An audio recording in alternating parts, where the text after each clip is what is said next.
Welcome once again to Deep Fat Fried with your hosts TJ, Paul, and Scotty. How's everyone doing?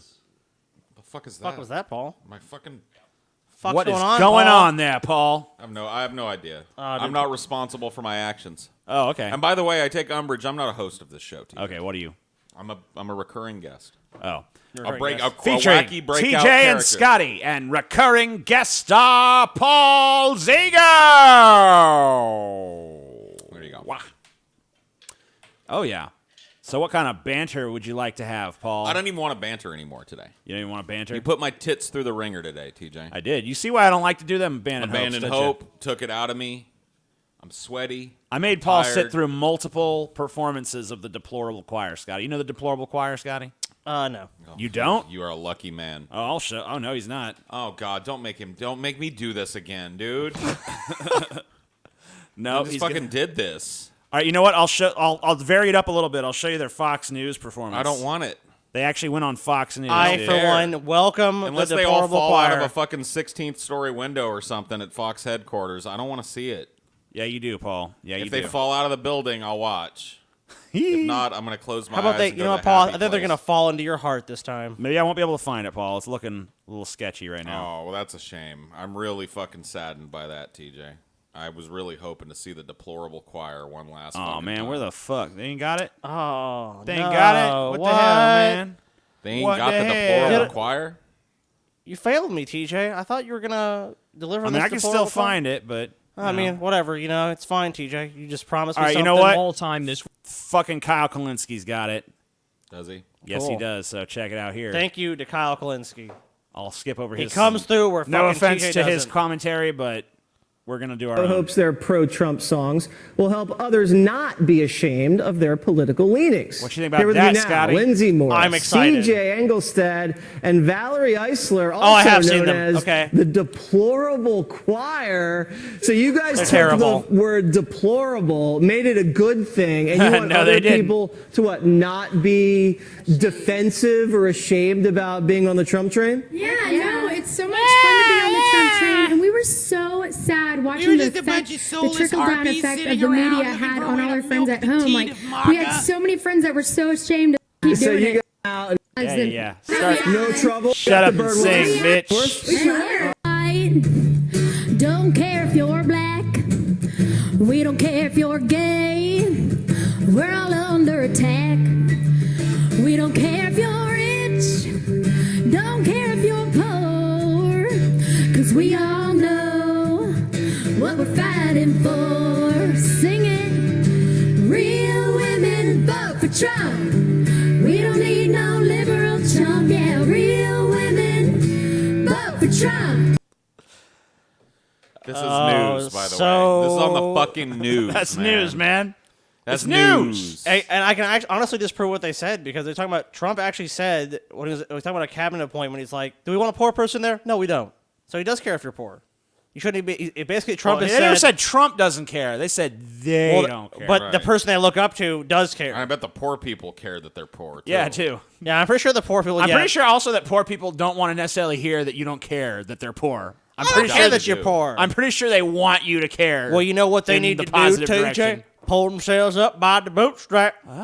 Don't care. I like if how you're the black. Work harder. I love how the description of how to get out of poverty in America, pull yourself up by your bootstraps, literally- is literally impossible to do. Yes. I love how It's it's quite- literally like, you know, Get you an education. just kiss your elbow. No, but here's another it's thing. that easy. You need to remember, get an education, go to college, go to university. Oh, $1.6 trillion.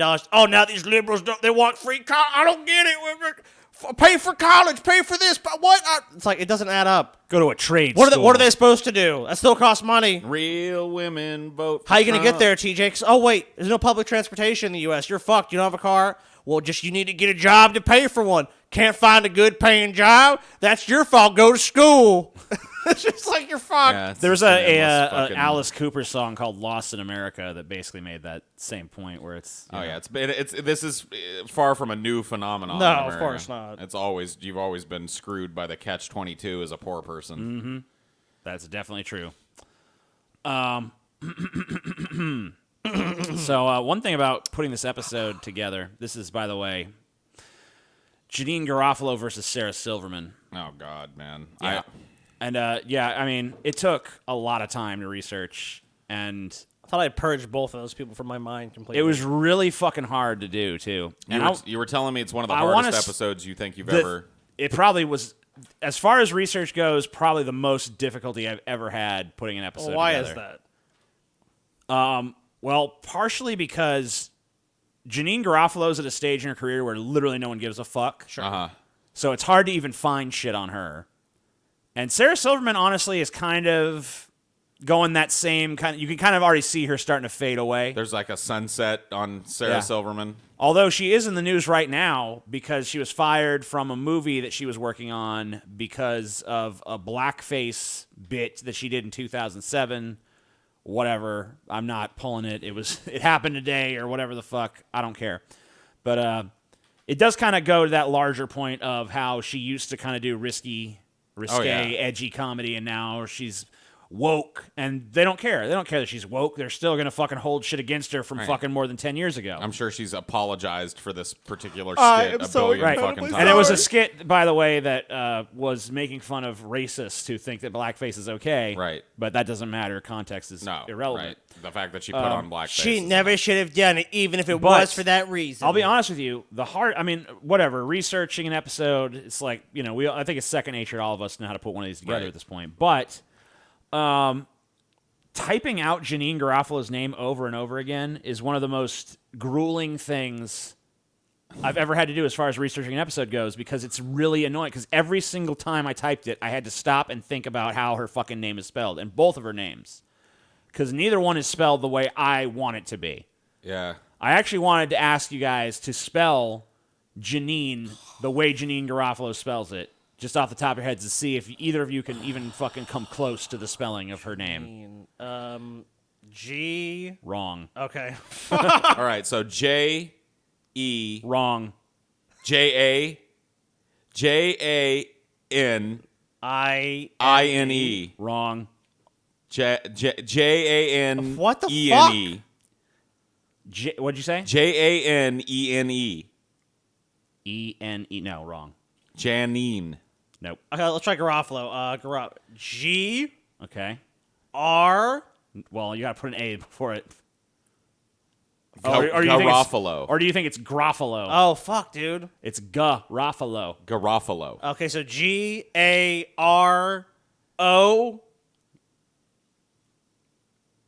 F. Nope. F-O-L-O? No. Fuck, what? How the fuck do you spell this bitch's name? G-A-R-O-F-A-L-O. That's right. Yeah. You could spell Garofalo. Garofalo, yeah. The way you spell Janine in Janine Garofalo is J-A-N-E-A-N-E.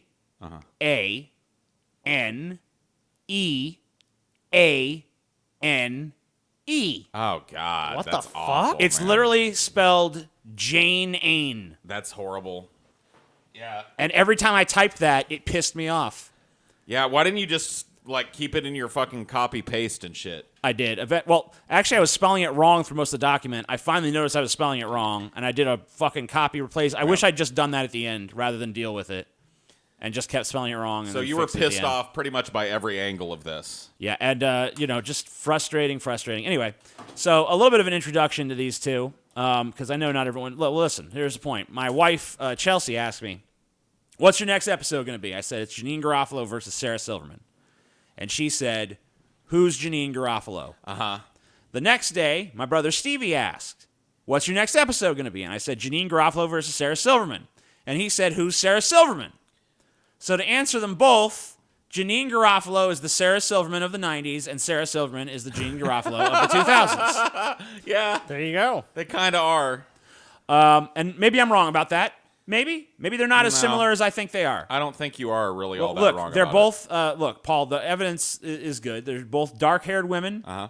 Both comedians. Oh, by the way, note on this episode, I'm not going to use the term comedian or actress. I absolutely don't fuck refuse, with that yeah. shit. I say comedian and actor regardless Right. of gender. Fuck you.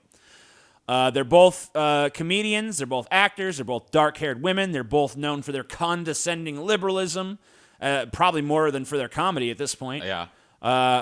You know, and there's 7 questions I basically want to ask about these women, and this is going to be structured very similarly to the Tom Cruise versus John Travolta episode. Good, I like that. That flowed well. So here we have this is this image right here, by the way, this bloody Carrie image. I found that by typing on the rag.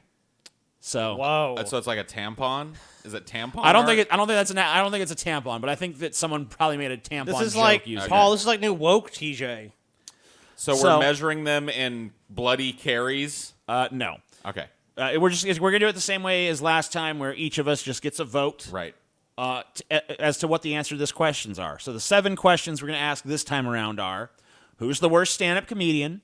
Okay. Who's the worst actor? Okay. Who's the less attractive? Who is the most politically asinine? Who had the worst reaction to Louis C.K.'s Me Too moment? Oh, nice. Who is the bigger bitch? And where are they now? How dare The you have that number ever-important- 6 one, TJ? Because they are women, they're automatically bitches, huh? Yes. I see how that is. Absolutely. I see how it is. So we're going to review the evidence in each round, and each member of our podcast is going to cast their vote as to what the answer to each one of these I'm questions going to try are. to come to some sort of a consensus on who's the worst here. Sure, but I mean, if it's 2-1, then obviously the 2 goes on and the 1 loses. Sure, of course. Some discussion will be permitted if we want to engage in an attempt to sway our fellow podcasters or whatever the fuck. We can try that. Right. But once the votes are locked in, we proceed to the next round. Whoever has won the most rounds at the end of the competition will be declared the worst of the 2 women. All right. That sounds fair. That's the game, and that's fair as fuck. And, let's start the same way we started last time with a little brief biography of these 2 women. All right. And, one thing I didn't know about both these women is that they're both actually Saturday Night Live alums. I did know that. I didn't know that about either I didn't one know of them. that. Really? Actually. You did know that? Yeah, I did know that. Okay, I didn't know it. You didn't? No, I had no idea. So Janine Marie Garofalo was born in Newtown, New Jersey, the daughter of Joan and Carmine Garofalo. Her mother, a secretary in the petrochemical industry, died of cancer when Janine was 24. Her father is a former executive at Exxon. Garofalo was raised in a conservative Catholic family and is of Italian and Irish descent. She grew up in Ontario, California, Madison, New Jersey, and Katy, Texas, among other places. She did not like Texas because of the heat, humidity, and what she felt was the emphasis of prettiness and sports in high school. While studying history at Providence College, Garofalo entered a comedy talent search sponsored by the Showtime cable network, winning the title of funniest person in Rhode Island. You can see her here in the very bottom right corner. It is a small state. Yeah, it is Wait a a very minute. small Wait, state. Is that Ellen? That is Ellen. Well, this is not all from the same. You see Okay. Bill Maher up there as well. Oh, Okay. shit. Yeah, it is Bill dude. Maher. Whoa, Bill Maher looks. He has some interesting facial Those are hair. some amazing chops. He needs to some bring nice those muttons. back. Hannibal Buress over there. Yeah, so these are just famous stand-ups. Or who yearbook is that? photos. No, that's Bernie Mac, isn't it? Yeah, I think so. It looks like Pretty Bernie sure. Mac. I don't know. It doesn't matter. The who only one cares? you need to care about is Janine Garofalo there in the corner. Where is she now? She's in the corner. Corner. She's pretty. Yeah, she's not bad looking. So while studying history at Providence College, blah, blah, blah, she won Funniest Person in Rhode Island from Showtime, which, as The Scotty pointed smallest out, state. very small state. Small state, but But, hey, Small sample size. a victory is a victory. Her original gimmick was to read off of her hand, which was apparently not successful in subsequent performances. Her big dream was to get a writing job on the Late Night with David Letterman. She became a professional stand-up comedian upon graduating from college with a degree in history and American studies. She actually had many jobs before she was in showbiz. She worked as a bike messenger, a shoe salesman, waitress, and a temp secretary. Her big break was on the Ben Stiller show. After that, she appeared in SNL for a brief 5-month stint before she left, declaring it a boys' club environment and citing it as the most miserable experience of her life. So that's Janine Garofalo. So Sarah Silverman, I have no idea who she is in this picture. Your guess is as good as mine. She's one of these kids. Looks like the kid on the right. That's what I would guess, but I don't know for sure. She was born on December 1st, 1970 in Bedford, New Hampshire. Her father was a clothing store owner. Her mother was a photographer and a theater director. She and her 3 older sisters, so that's a clue right there. She's probably the youngest of these kids here. She and her 3 older sisters were raised in Manchester, New Hampshire, and then in Bedford, following her parents' divorce. Silverman characterized her upbringing as liberal and free of boundaries, with her father actively encouraging her to use of profanity for his own amusement, and her mother instilling in her a sense of skepticism and inquiry. Ever antic and eager to perform, Silverman began appearing in community theater and school productions as an adolescent. However, she suffered from depression beginning at an early age and dealt with a bedwetting problem that lasted into her teen years, which she wrote a book about, I guess, called The Bedwetter, Stories of Courage, Redemption, and Pee. So, TJ, you're going to be biased because you also were a bedwetter to your teen years. That's true. So, I mean, that's a little connection between y'all. It's a little connection. I sympathize. She first tried stand-up comedy in a Boston club at the age of 17. After enrolling at New York University to study drama, Silverman began distributing flyers for and then performing at New York City comedy clubs. She dropped out of school after a year, encouraged by her father, and concentrated on performance. In 1993, she was hired by Saturday Night Live, but was fired after having only appeared in several segments and without a single sketch that she had written being aired. So, not a very successful Saturday Night Live alum there, but a Saturday Night Live alum nonetheless. Silverman persisted, and in 1995, she performed on the sketch comedy program Mr. Show with Bob and David. Great show, by the way. She also made a number of appearances on Gary Shandling's talk show, The Larry Sanders Show, also a good show. Yeah. Silverman continued to hone her blithely savage comic style in clubs and on talk shows. She often adopted a cheerful, narcissistic persona during her act, delivering lines about race and sex in an ironically insipid tone. So I got to be honest with you. Yes. I really kind of liked. I kind of had first of all, I kind of had a crush on Sarah Silverman. Right. But she became kind of a notable stand-up comedian. Yes. And then I also really kind of liked her stand-up comedy. She was one of the last people to be super edgy, and she got away with it by not looking like somebody who was going to do edgy comedy. So she kind of rode that line of like, I've kind of got this girl next door look, but I've got a foul fucking mouth, and I talk about, all kinds of weird deviant sex, and, she never pulled any punches. She never really cared if she hurt feelings. In fact, I think she kind of relished the fact that people were offended by what she did. I mean, I know we'll get into it a little later, but it makes her kind of current status more disappointing. We're pretty much going to get into it right now because the first question we have to answer is, who is the worst comedian?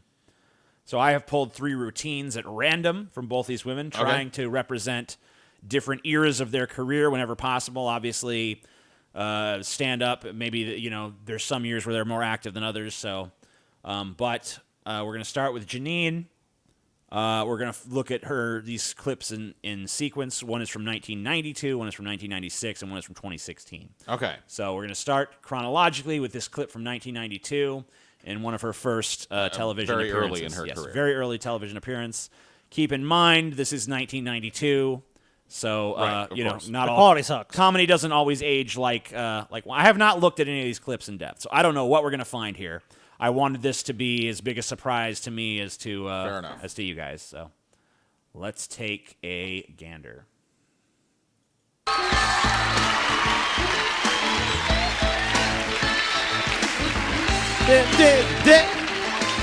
Already a point off for the music.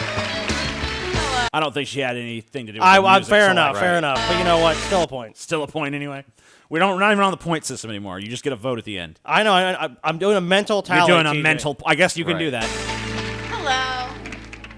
How is everybody? I am so sorry to be kind of stressed and out of sorts, but I just don't know. It's a 90210 summer, and I don't know if Brandon and Dylan are gonna make it. And the joke is that she probably doesn't actually care about Brandon and Dylan. So yeah, there was a very popular in the early and mid 90s. Yeah, I guess we have to. I guess Beverly Hills. Paul, you're old. Explain this joke. Beverly Hills 90210. It was kind of a teen soap opera that gained actually national appeal. People all over the People love that place were show, watching dude. It. So yeah, it was very popular. I remember as and a that's what she's kid. joking I remember about. as a kid, like people would talk about the shit all the time. Oh, have you seen this episode? My sisters would watch it. Of They were course. all in love with Brandon. Yeah. Like, there was a bunch of quote-unquote hot guys, and every once in a while, one of the chicks would like one of the other ones, but 99% of women were just all fucking schlicking to Brandon. They all wanted Brandon, so, yeah, that's basically all you need to know. Brandon. It's not a funny joke. It just, like, literally... And it super dates What do the they call fucking this in wrestling? material. It's a cheap pop, right? Yes. Yes. Yes. Yeah. Very cheap pop. Cheap pop. I just don't know. They're living together now. Is Brenda gonna go to Oh France? no, I thought that was the end of that joke. No, she's just going to going. milk more of 90210's That's the whole popularity. 90210 thing. Sure, they're brilliant thespians. Sure, the dialogue is great. The show is wonderful. Given. All right? But I got some problems with the show, and I'm going to tell you what they are. Hang on. Okay. Aaron Spelling, who may be the devil. I'm not going to say definitively. He might be. All right, don't sue me. But he Classic Aaron Spelling joke. This just super dates this fucking material. Yeah, I This- mean, this is very, like, tough material to judge because, I mean, it really isn't, honestly, because I lived through the era where all these names meant something, and I know I've watched enough of this show to know what she's talking about. These are not funny jokes.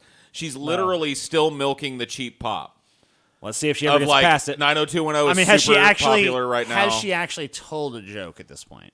Because the nearest Kind thing, of. the nearest thing to a joke is that she obviously doesn't like the show. You could tell just by Yeah, looking she's at been her and hearing her sardonic, tone. clearly. You know, and I guess in the '90s that could kind of take you far enough. It's like I don't care. It's lame, man. Maybe. We'll see. We'll I'm not a see. might sheeple. be.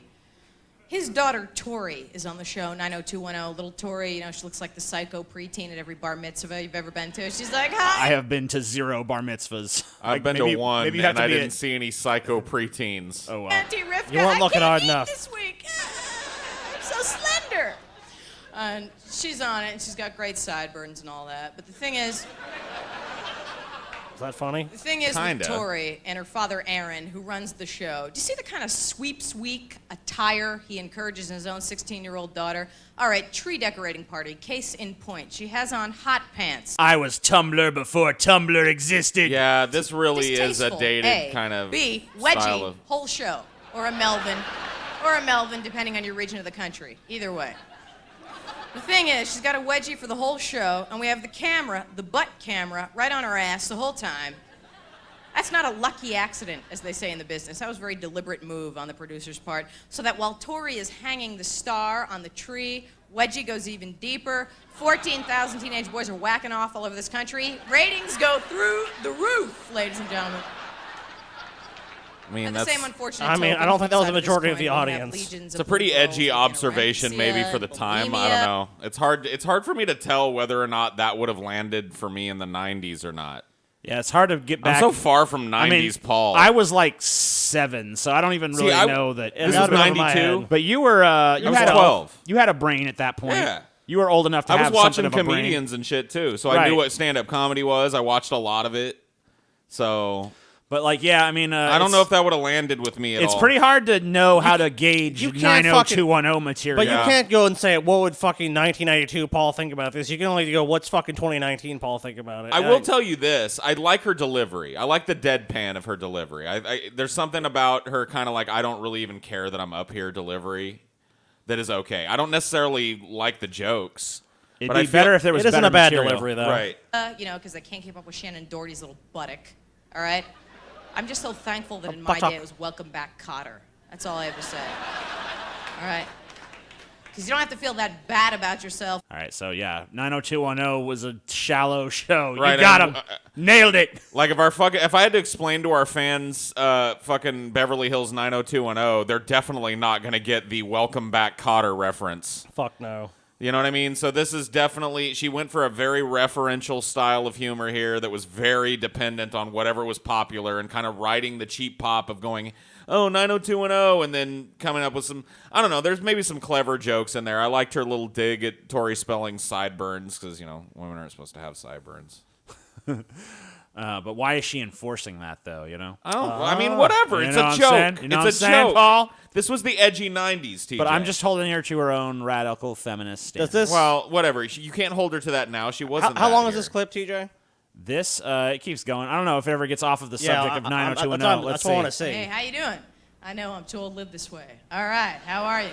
Glass houses. Hello, judge not, lest ye be.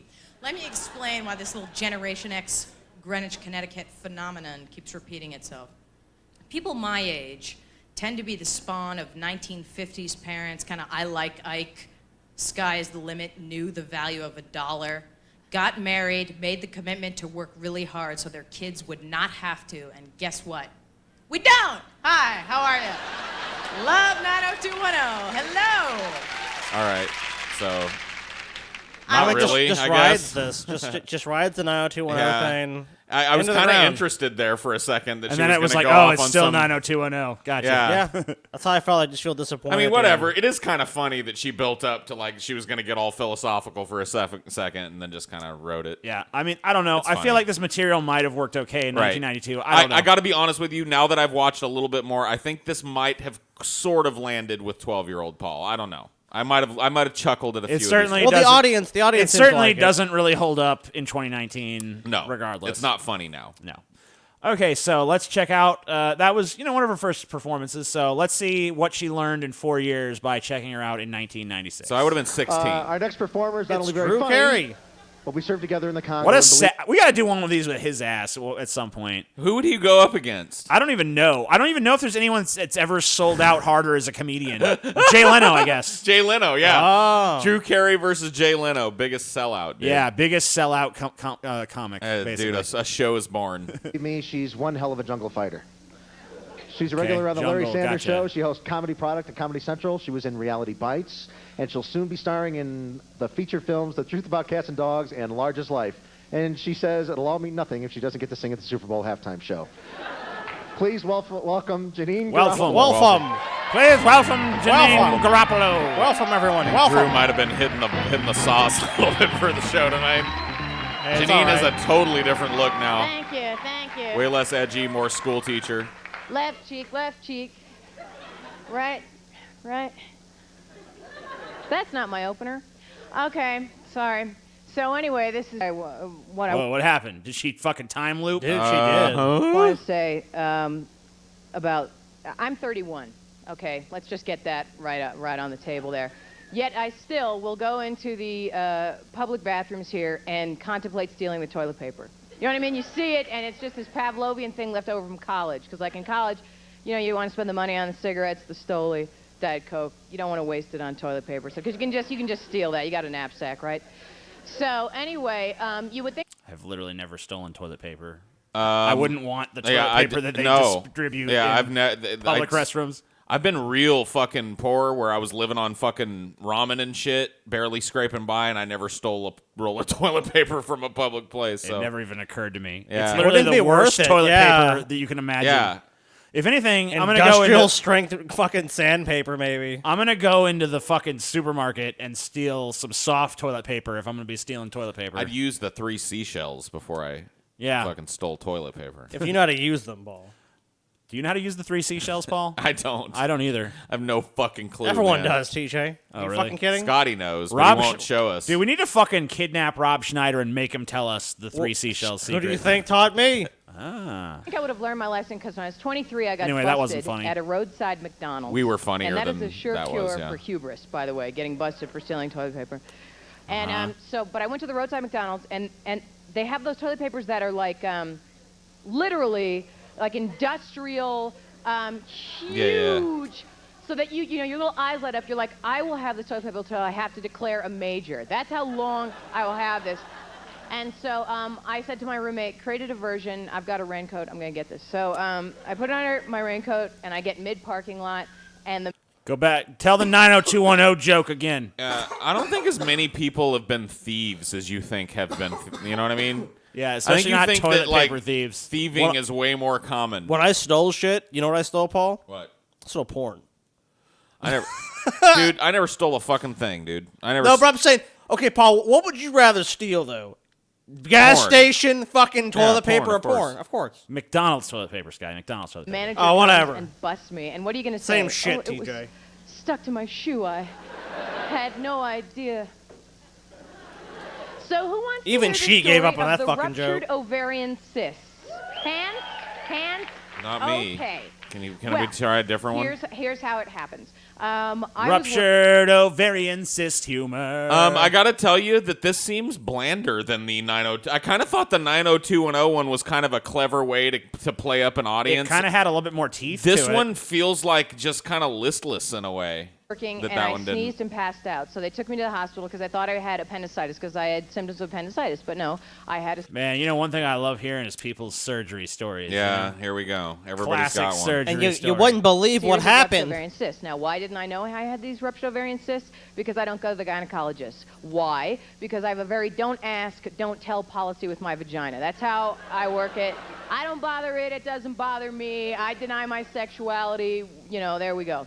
So, I get there, and I had to... What was the weird dude that wooed that? Woo, me too. Woo, deny that sexuality. Ovarian cyst. Woo! That seemed like a strange overshare on because it was these on cysts stage that ruptured, there. and the...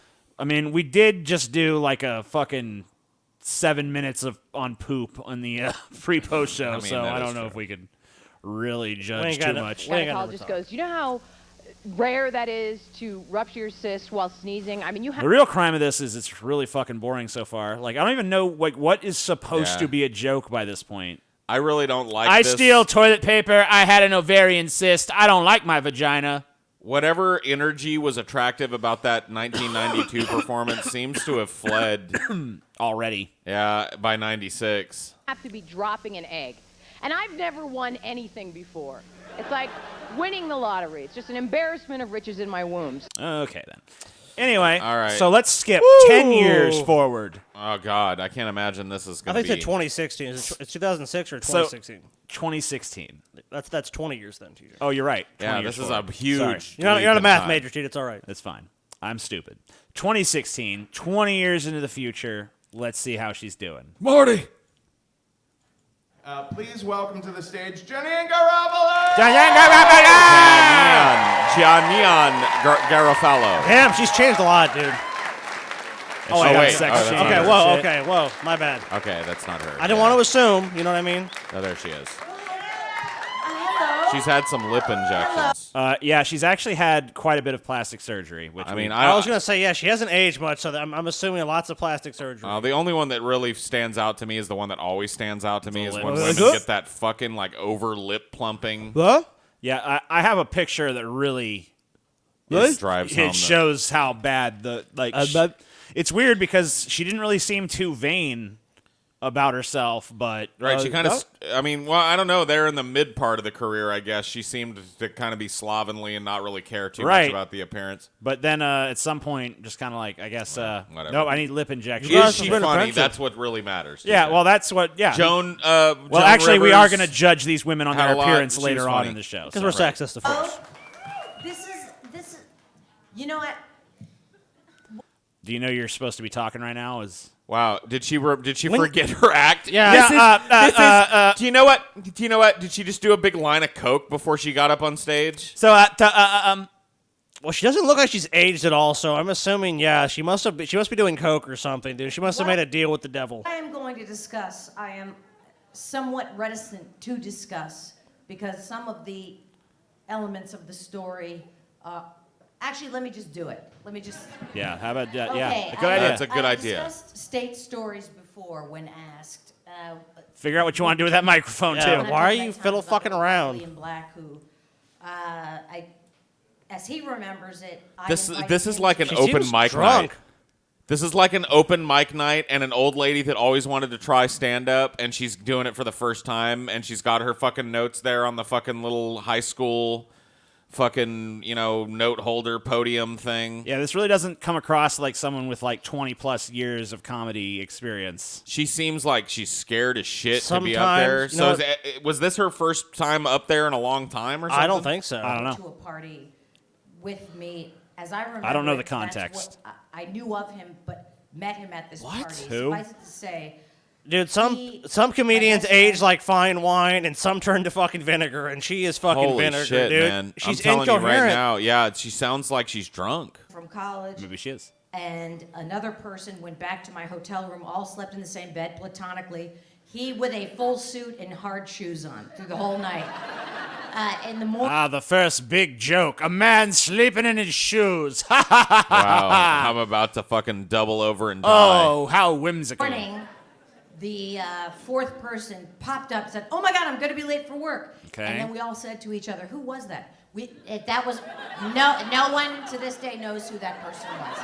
But that was a story oft told. And then when I was talking oft to told, Kevin I and JC, getting bet. ready for the So show, she's basically kind of retreated to where a lot of these older comedians retreat to old war stories. You know? Yeah. And then there was this time Sammy Davis Jr. came into the bar, and I swear to God he watched me, and he smiled, and he said, "Ha-cha-cha, kid, you're gonna go somewhere." You know, I mean, I really oft told that story. I feel like, she needs that admonition of Steve Martin from Planes, Trains, and Automobiles, where he basically tells him, that an anecdote has to have a fucking point. Right. Because that one, as far as I could tell, didn't.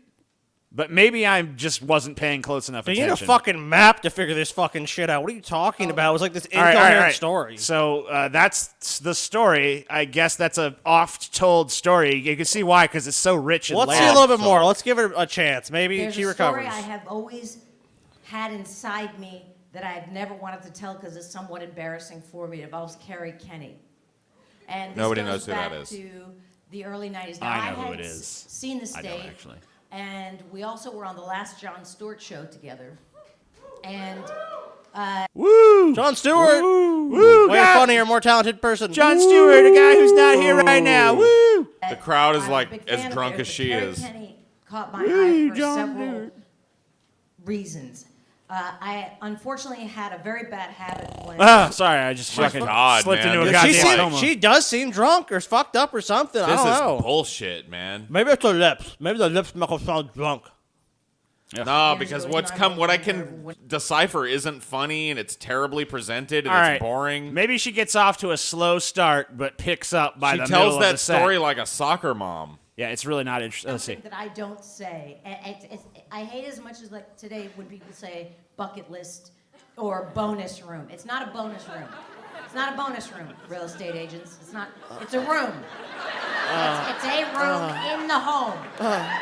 Was always meant to be in the home. I don't like that kind of talk. No, but please. And I said to her, so if you ever I mean, at least that was a joke, I guess. What happened, It wasn't dude? good, but it was a joke. 92, Janine Garofalo just had, like, I mean, like, I guess, The like, decline we saw from 92 to substantial. 96 seems to have continued at that like, rate. I remember Janine Garofalo having the kind of the sardonic kind of image where she's like, I don't give a shit. That's the kind of her thing, like, oh, Well, whatever. Especially ugh. in that first early one that we watched, she definitely had a level of comfortability on stage that is just not here. She's leaning on podiums, she's stuttering and stumbling with words, and really trying to milk the funny out of this wanna set talk, that isn't and funny the at whole all. time I'm saying that. What I've just done is made sure she doesn't want to talk. You know what I mean? Like, who? You don't know me, and I'm gonna say something I don't even believe to try and make contact with you in your orbit, to be around you. But the same thing with the. Amy This is just like a bull. Dude, I got to tell you something, dude. If she's not drunk, there's some cognitive impairment or something going on, because I Yes. shit you not, this sounds like every drunk story I've ever heard. Oh, man, I got to tell you, dude, this is epic. I was with David Franklin, and they were like fucking crazy. Both of them were laying there. They were laying in the bed. And yeah, I'm platonic, okay? I'm not even like that, but whatever, you know. It's like, it's like, it's just fucking horrible, dude. This is a horrible, horrible stand-up performance. She should really pack it in if this is what she's bringing One to of the the table. worst sets I mean, I've I know seen. that some comedians do these kind of test sets, and they can be really bad sometimes. So maybe it was one of those, but it looks like it's televised in some way. I don't know. It was I at think it's least recorded by the broadcast on the venue. internet. So but- if she worked this set and this was the best she could get out of it, Let's see how she wraps it up. How about that? Yeah, let's please Maybe do. she's got a big finale. I don't really care, but I'm happy for her to wrap it up. So yeah. Mom and Dad, please, can we get a Vietnamese orphan? You won't let me have a dog. I remember doing that. The shame. Now, I wanted it for the right reasons, because I wanted to have another sibling because I had nothing. There's 5 kids in my family. I have nothing in common with any of them. And I thought, well, maybe there'll be something I can we'll really get each other. Me and this Vietnamese orphan who's been traumatized beyond belief by my countrymen, I'm sure. But I can remember my mom going, no, you don't understand what you're asking. Please, come on! Becca Hoffman's family's getting one. And they did.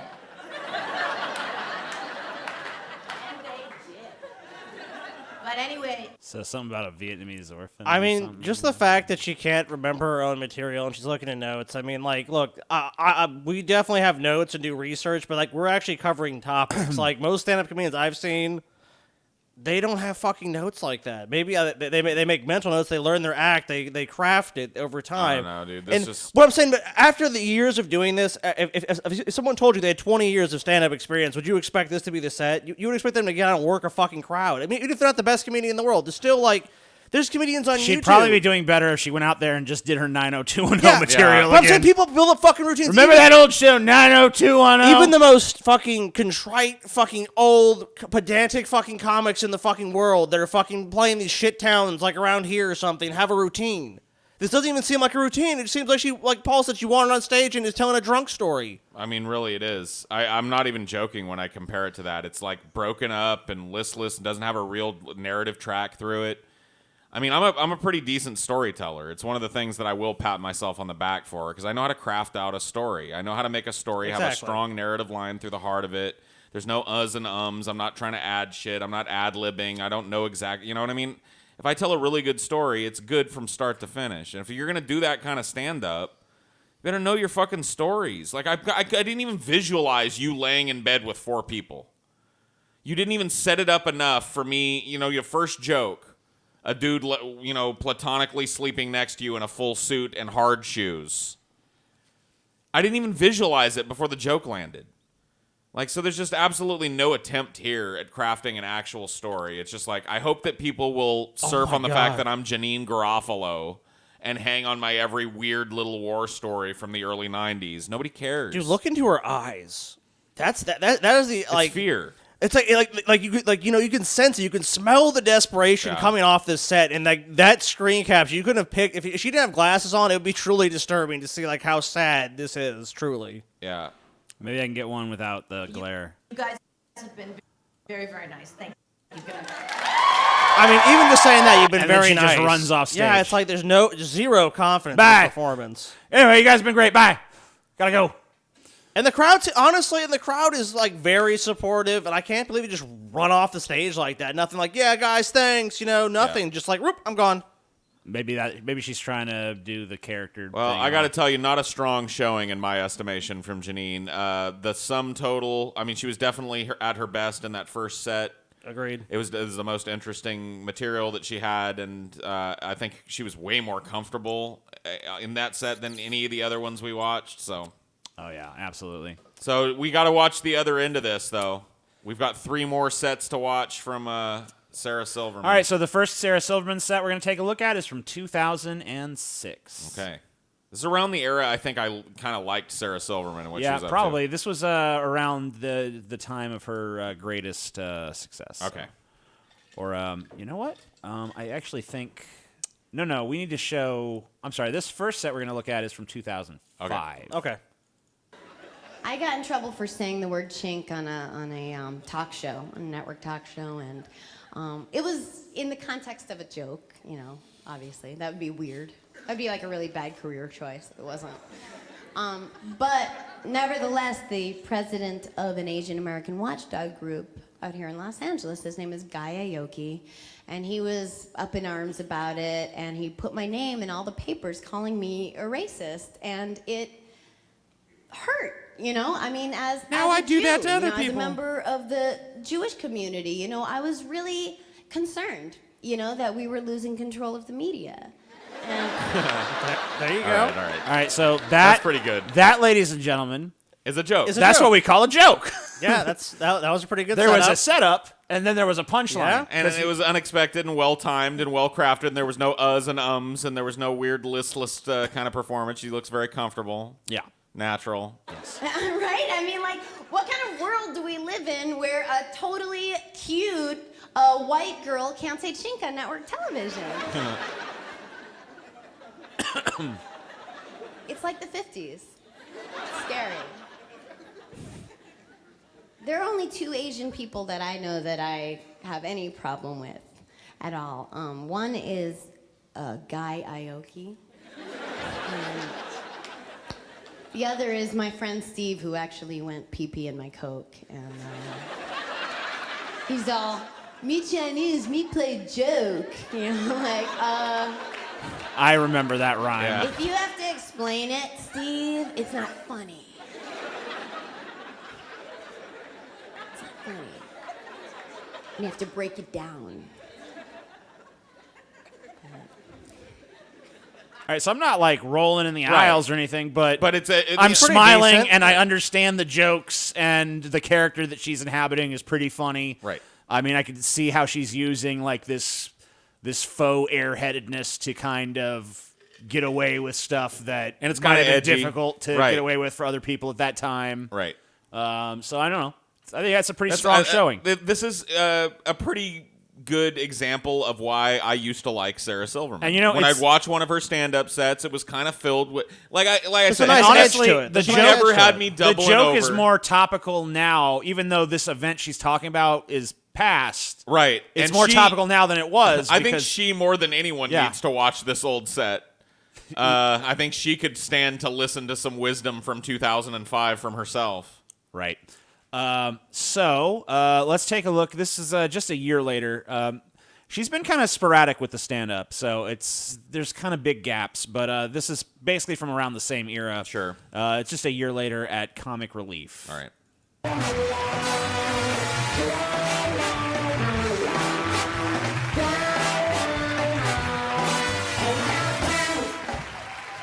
Wow, look at these houses.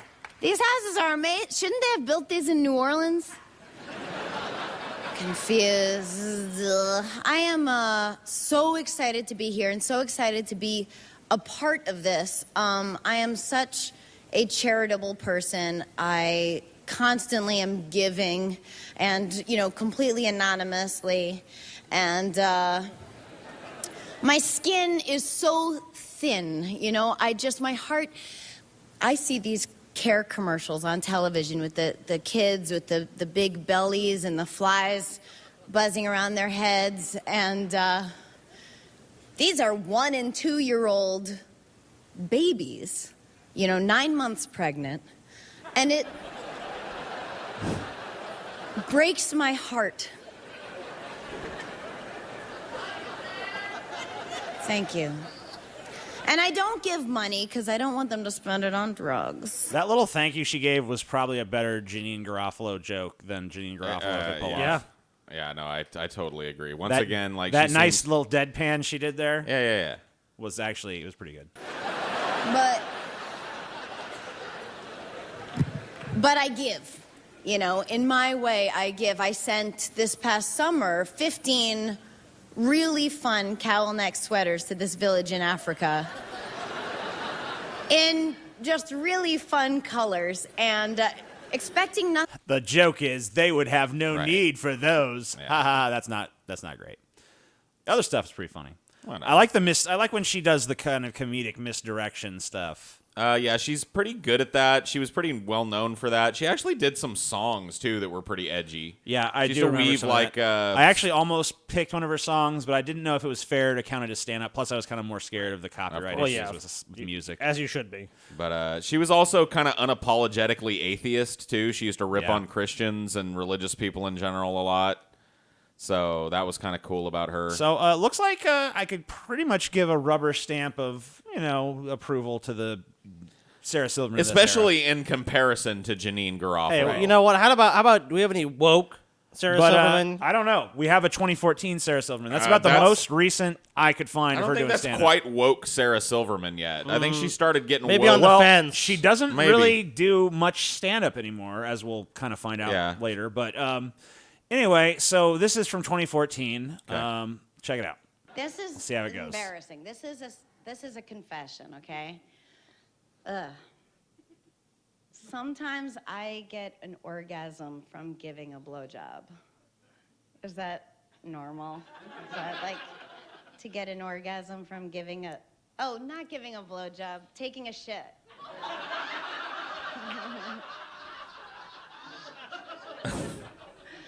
Whatever.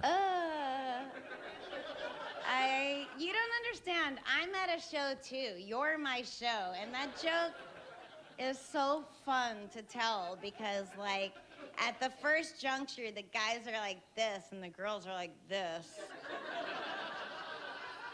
And then it just goes, It's actually kind of a Paul mentality that the audience is there to entertain him. Yeah. I do like that idea. But I don't know. The joke was kind of really not clever. I don't know. It wasn't bad though. It's I like way better than best, what Janine Garofalo you know what? was way better than dishing out Janine at her Garofalo. latest It involved career. fucking shit. You know, I can respect I that. do like. I can respect my that. favorite part of the joke was actually the whoop Yeah. with the two smiles. It's visual. I liked it. Yeah, the little whoop. The sound was effect was cute. appropriate. It worked. I mean, plus, you know, as a guy, it kind of made you feel good in the beginning. You're like, yeah, you know, some women, maybe they get fucking turned on by sucking my dick. You know, and by the end of it, you're like, they're done. She faked me out. TJ said he taking a liked shit. the misdirection, and that was definitely, she opened with a misleading It was joke. just too obvious that it was going to be something like that. But whatever. No big deal. Not bad. Definitely miles better than Janine Garofalo. I think we're going to in my have a opinion. pretty easy consensus I on this think one. who's the worst comedian? I Janine think it's got to be Garofalo. Janine for me. Yep. Everybody 1, agree? 2, 3. Yep. I mean, come on. Far and away. Easy. It's not even a contest. Not even close. Janine, you had kind of an interesting voice and thing going on at the very beginning of your stand-up career, but it's just obvious that at this point that You you peaked early. do not care anymore. There's zero energy. There's zero cohesion to your set. Whatever, you know. Yeah. Sorry. And, you know, before you get mad at me, just know that I'm going to be subjected to this very same torment on the next patrons only show. Oh my God, where that is gonna be so 2011 much fun. TJ is pitted against Dude, me and Scotty 2019 TJ. It's gonna be fucking Just remember though, comprehensive. I'm controlling the rules of the drinking contest that you two are both participating in, so don't be too mean. Fuck, dude. I will be a little merciful if you'll be a little merciful. Okay. Who is the worst actor is the next question. The worst? You know what, Chad? I Yes. really like that. I'm sorry to Yeah. get off topic here, but I like how now you're a gentle reminder from TJ. You know what, TJ? I'm not backing down one iota. I don't give a fuck what contest you're controlling. These people want to see a fucking show, TJ. You think that you can drop your little threat? Oh, well, just remember who's controlling the rules of the drinking contest. That's fine, TJ. You can control whatever the fuck yeah, you want. think we're gonna go soft on you because you've got us Yeah. by the balls in the drinking contest? I You got you might by the kill balls with that episode, You TJ. might kill us on that episode. Well, then my but plan- your day is coming. You know what? first. Then my plan is to kill you guys before you can even do that episode. Fair. Hey, dude, come at me, bro. I'm ready. Oh, you think you're ready? But Oh you're yeah, not. dude. Allahu Akbar, dude. You're not. You're not, Paul. I converted to Islam yesterday. Islam. I'm ready to meet my maker and go to fucking Valhalla. Islamic paradise, dude. All right. So who's the worst actor? So obviously neither of these women have been in too much, but you know they've. Well, that's actually I remember good Jean though because it Garofalo lets in, us judge Mystery them Men. equally. Yes. So let's go ahead and take a quick gander at some filmographies here. Okay. So first filmography is for Janine Garofalo. And, you know, we only have to talk about the ones that actually we might, for a second, fucking remember somewhere Right. in So our Reality minds. Bites. Reality Bites. Oh, Cable Guy. I remember that. Cable Guy. She's in. She was the Medieval she- Times yeah, waitress. Times. Well, it says right there, but yeah. Very bit part, but she it was was good. in it. she was funny in the part. Right. And that was in '96, the same year she was talking about a lot of. The same year she was talking about ovarian cysts on stage. Copland? I've seen Copland. Yeah. I don't really remember her part in it, so that might not be a Deputy good. Cindy Bitch. But I liked Copland. Reality Bites was a good movie back in '94. I don't know how much she was really a part of why it was Right. great. but- Hefty baked, man. she was. One of the She best did one of the movies voices ever. in Kiki's Delivery Service. That's not a bad little anime. Man, who cares when you see half baked up there, Paul? See what else? Mystery Men. Yeah, I remember that. Dogma. I liked Mystery Men. So she had a real fertile kind of '90s. late 90s, early 2000s movie period. A Yeah. lot of things I remember here. I'll be Titan honest. Aid, which ripped me off, by the way. Yeah. I'll be honest. I watched Dogma recently, and her part is not memorable. Right. Well, I had the idea for Titan AE. I don't even back remember in, what like, was she in. 98. What was she in Dogma? Dogma? Yeah. What would she do? God, what she? It says Liz. I don't remember. I don't Liz. remember. I think she was like. I remember her as the It's been so bowler long. from Mystery Men, but Yeah, I I don't really remember that. remember. Yeah. Wet Hot American Summer. I know some people make a big deal about that movie. I don't really. I'm not a huge fan. I never seen it really. She was in what was that? Did we pass it? It was like Rami and Michelle's high school reunion. Oh, I do remember that There one. was that was I a don't remember her. terrible in it, movie. though. She was kind of like the rival of one of them. Was she like that was like more a big of a background character? Well, no, she was kind of like an antagonist. Oh, okay. She was like the successful person at the I reunion. probably haven't seen that, this you know, movie since 1997. Yeah, so, yeah, probably not. I mean, it's not Not something- a it doesn't- rewatcher. Not probably something you'd pop in and be like, you know what's underrated? Romy and Michelle's what? high school reunion. Yeah. You know, You know what, the Ratatouille, TJ? she was in it. Ratatouille. yeah, she was. She's in Ratatouille. I guess she was nominated for an Annie That's Award cool. for voice acting. I don't know what a fucking Annie Award is, but I good, really- good on you. Really don't recognize any of these. She's had a pretty fertile acting career, though. At least I mean, you can say this for her. She gets consistent fucking acting work. right. You know, it doesn't look like she's really been in much notable as of the last decade-ish or so, but What about TV? Maybe TV yeah, we will can look at recognize television work. Obviously, Ben Stiller show. I remember. Ben Stiller show, her big breakout thing. Larry Sanders show, I like Also that show. good. Let's see, Adventures of Pete and Pete has a lot of fans. SNL, of course. SNL, Duckman was a cool she show. did have quite a few HBO comedy specials, as I remember. Mr. Show. Mr. Show with Bob and David. Oh, Mr. Show Space was Ghost? actually really fun. yeah. Space Ghost. I guess she was on. I love Space Ghost. Coast to It Coast. looks like during the '90s she was really appearing on a lot, like Chris Rock. Seinfeld and Home Improvement and Law and Order, Chris Yeah. Rock Show, The But Simpsons, as a guest, Mad kind About of, You. not Yeah, really but she's doing consistent television she's work. doing the guest star. Paul, right? one of your favorite shows, The Sopranos. Hey, yeah, I do remember that episode too. It's been recent enough King of the that Hill. I watched it. Aqua Teen Hunger Force, dude. Some good shows on there. More recently, Metalocalypse, Ugly Americans, Inside Amy Schumer. I don't know what that is. So I got to be honest with you, somebody that gets this consistent work. I mean, look at this: 2018, 2017, 2016. I mean, she's working every year. Yeah. She hasn't stopped since the 90s, really, in terms of like doing TV shows and movie work, even if it's bit roles. Yeah, I mean, she's She's got clearly making enough to keep her fucking self and some money. Yeah, she is.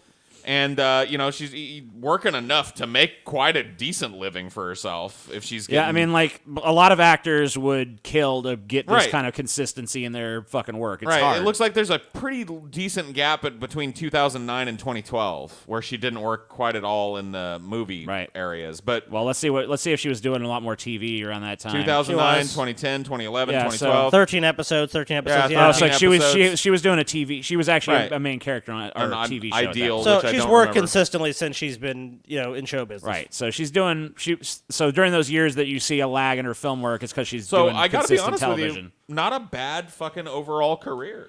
No, not really. Kind of an enviable career, honestly.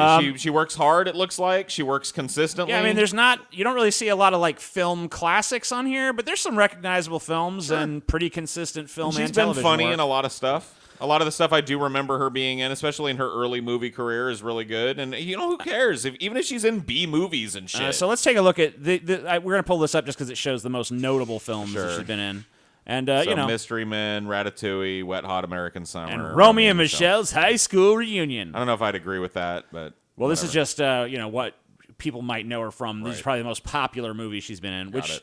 Probably my favorite on there. I did like Ratatouille, but I haven't seen Mystery Men in a while, so I don't know how it holds up. But I do remember liking it at the time. So. Well, I got to tell you, I've got a pretty good idea where I stand on her fucking movie career from just looking at the filmography. All right.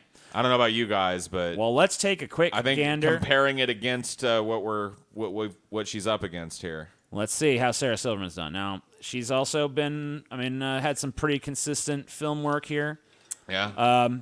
This is kind of before she really made it big, but she's still getting consistent little bit parts and shit. I remember Bulworth. That's a pretty funny I remember movie. Bulworth being a pretty good movie. I don't remember exactly what she played in it. She was, I don't know who she was. School of Rock, I like that movie. School of Bad Rock. Santa. Bad Santa's pretty good. Uncredited in that. Jesus is Magic, I remember, is her. That's her special. Yeah, we her saw special. a clip from that earlier. Yeah, it was really good overall, I think. So let's see. Oh, Wreck-It Ralph? Okay. Futurama. Yeah, well, probably her most notable role, and we'll go ahead and look here. Wreck-It Ralph and the sequel. Probably Right, the most she is the notable thing she voice was in. of Vanellope, whatever the fucking Vanellope, yeah. Van Schweetz or whatever it is. Yes. The main little girl character. Yeah, so that's and let's see. As far as other movies go, I don't really see a lot of big stuff here, but once again, pretty consistently getting employed. Let's see about TV work. SNL. Oh, once dude, again. Star Trek Voyager, Mr. TJ. Show. Yeah, I actually remember her on Voyager. She played the Voyager crew go back in time to fucking 90s Earth, and she's there. And she actually did quite a number of episodes of Mr. Show. She did 10 episodes. Yes, 10 so episodes. she was featured. Recurring. I remember her being a pretty recurring character there. Also the Larry Sanders Show. Seinfeld. Cool. In an episode, let's see, Futurama. Jag, I remember. Futurama. There's some decent Aqua Teen Frasier. Higher Force. There actually is some crossover between the two. yeah. Aqua Teens. Bob's Burgers. Monk. I remember that show. I think she actually has a recurring role on Bob's Burgers. Robot yeah, she's Chicken. been on 31 episodes of Bob's Burgers as a few different Louis. characters, so she's basically part of the cast of that. Yeah. And that's a pretty big show. She's been in 3 episodes of Louis. Let's see, more recently, she did a show called I Love You, America with Sarah Silverman, which I don't know how This was that a web is. I haven't series. seen. I would venture to say it's probably not great. Yeah. Masters of Sex. I don't really know a lot of the more recent stuff. I don't but know, man. This is a tough one for me. Like, honestly, both of them have gotten pretty consistent work over the life of their career. Now, Janine Garofalo maybe has the benefit of having a longer career, and she's still working. Yes, and even so you got to give points. Even for at that. the point in her career where her stand-up is obviously no good, she's still getting movie work, so she That's must be doing aside. something. We've right. already judged her for her stand-up, and Right. her movie career at least stands up to Sarah Silverman's. They're really only the big standouts that I think Sarah Silverman has. Or they're probably Wreck-It are Ralph Bob's movies. Burgers and the Wreck-It Ralph movies. I know both of those are wildly popular. So I don't know that tough. Janine Garofalo has an analog for those in her roles in terms of largeness and mass appeal. Probably the closest she comes is Mystery Men. But she has a fucking longer career too. Ratatouille. And Ratatouille was true. pretty huge. That's I a mean, big Romeo and movie. Michelle's was a movie that everybody saw back in the day, and if she was a main character in that, then What hey. about if we look at what about the quality of their performances? Yeah. I mean, I that's mean, so look, tough. Here's the thing about that. Janine Garofalo pretty much in every movie plays a same Janine character, Garofalo yeah. character type. And so does Sarah Sarah Silverman Silverman. pretty much plays a Right. Sarah Silverman character type. With some exceptions on both sides, honestly. Right, a few. The thing about Janine Garofalo is I will say that I have seen her be good in some dramas.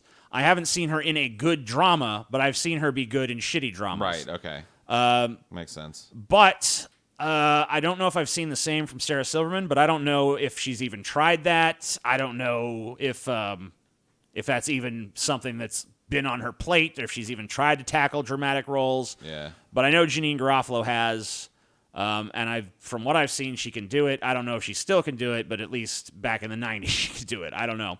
Right.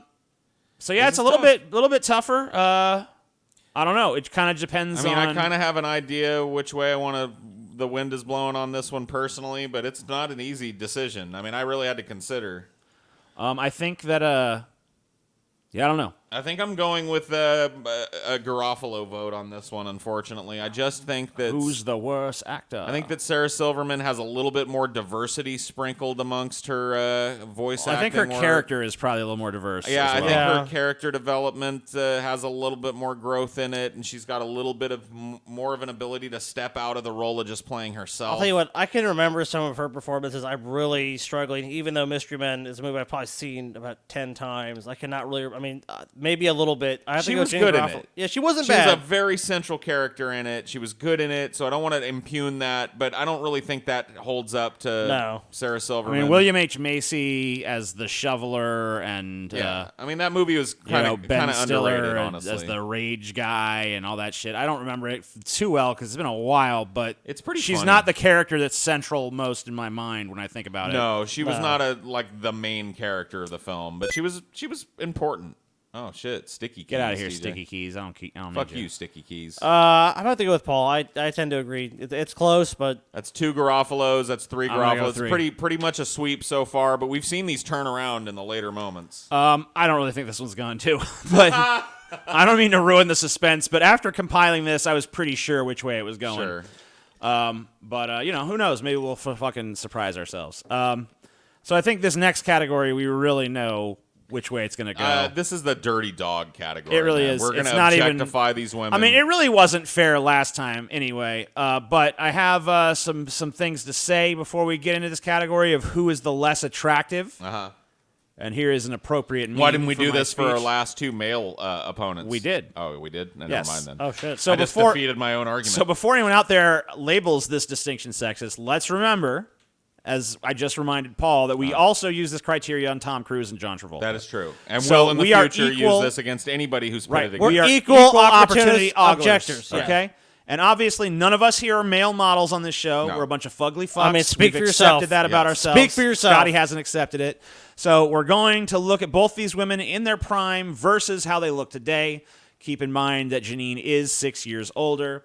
So that, let Right. that be a factor. Well, of course, I of think course. I think we all know how this category Look, is this is a going. really Yeah, easy let's way just for fucking- guys. Let's just be honest. Okay, so here's Janine, and this is actually from, I think this is a screenshot from Romy and Michelle's high school reunion. Yeah, it looks like it.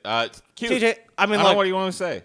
I think I think you're fucking missing a crucial thing with this. I mean, look, with the guys, I mean, look, I know you guys are biased. You could have done it. I personally couldn't have done it. But Right. this one, it's how much of a chub are we going to get?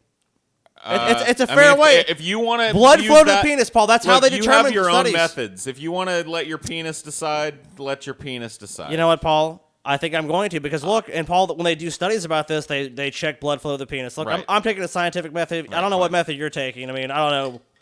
I've got a set of. Are you gonna go fucking read aesthetic smoke signals or standards. something? Yeah. Some no. bones are in the ground or something. I don't know what the fuck you're doing. She's not an everyday. She's not a girl that you would immediately look at and go like, "Wow, she's fucking stunning. Oh my god, do you model for fucking Calvin Klein?" But she's cute. She's not- got that like she's not girl hideous. next door kind of cute thing going on. What do you think, TJ?